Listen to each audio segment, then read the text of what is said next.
There are some enterprises in which a careful disorderliness is the true method.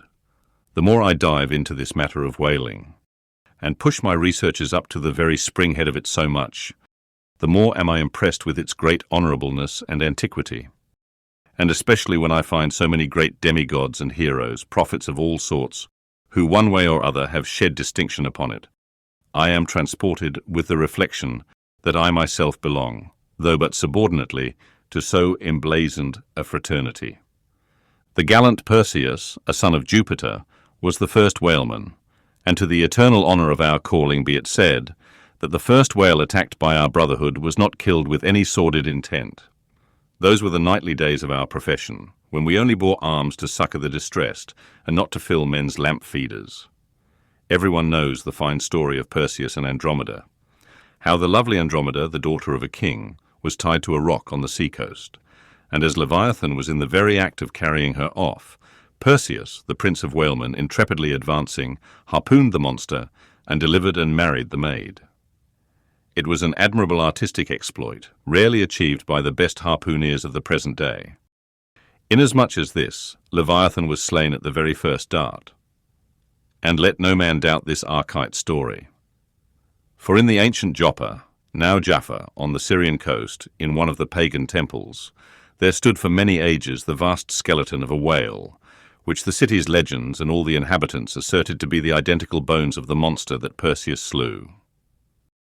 When the Romans took Joppa, the same skeleton was carried to Italy in triumph. What seems most singular and suggestively important in this story is this: it was from Joppa that Jonah set sail.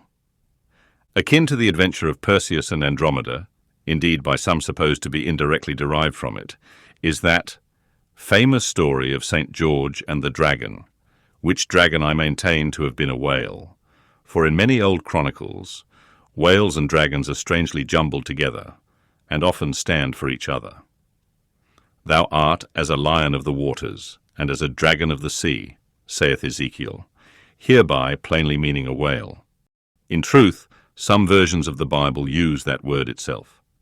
Besides, it would much subtract from the glory of the exploit had St. George but encountered a crawling reptile of the land, instead of doing battle with the great monster of the deep.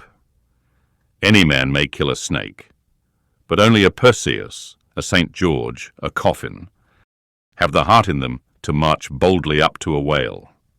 Let not the modern paintings of this scene mislead us, for though the creature encountered by that valiant whaleman of old is vaguely represented of a griffin-like shape, and though the battle is depicted on land and the saint on horseback, yet considering the great ignorance of those times, when the true form of the whale was unknown to artists, and considering that, as in Perseus's case, St. George's whale might have crawled up out of the sea on the beach, and considering that the animal ridden by St. George might have been only a large seal or seahorse.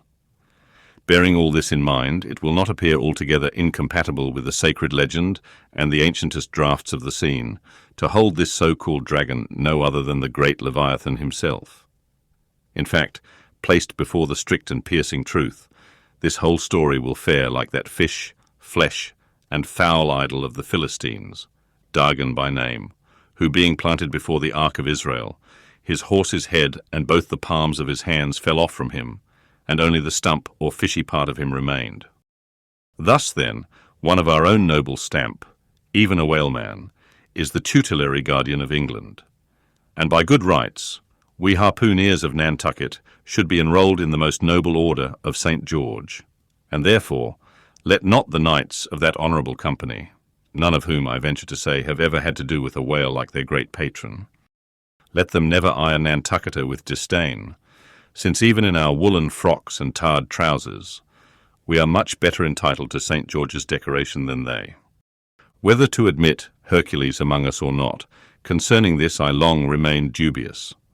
For though according to the Greek mythologies, that antique Crockett and Kit Carson, that brawny doer of rejoicing good deeds, was swallowed down and thrown up by a whale, still, whether that strictly makes a whaleman of him, that might be mooted. It nowhere appears that he ever actually harpooned his fish, unless, indeed, from the inside. Nevertheless, he may be deemed a sort of involuntary whaleman. At any rate, the whale caught him, if he did not the whale. I claim him for one of our clan.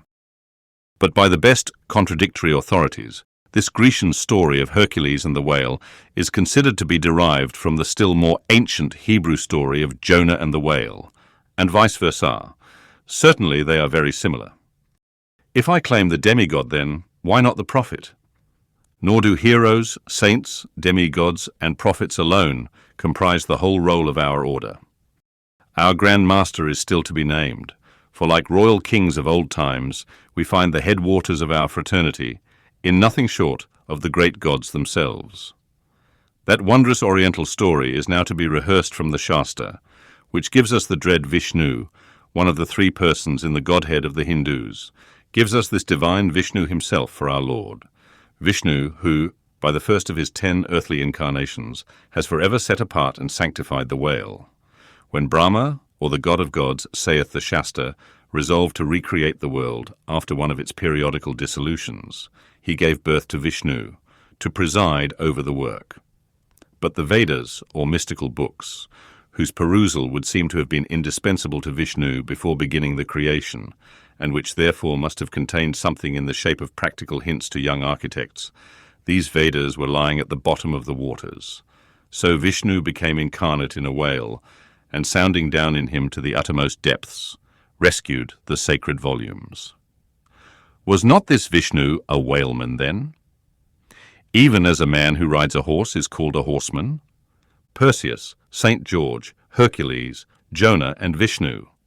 There's a member roll for you. What club but the whalemans can head off like that?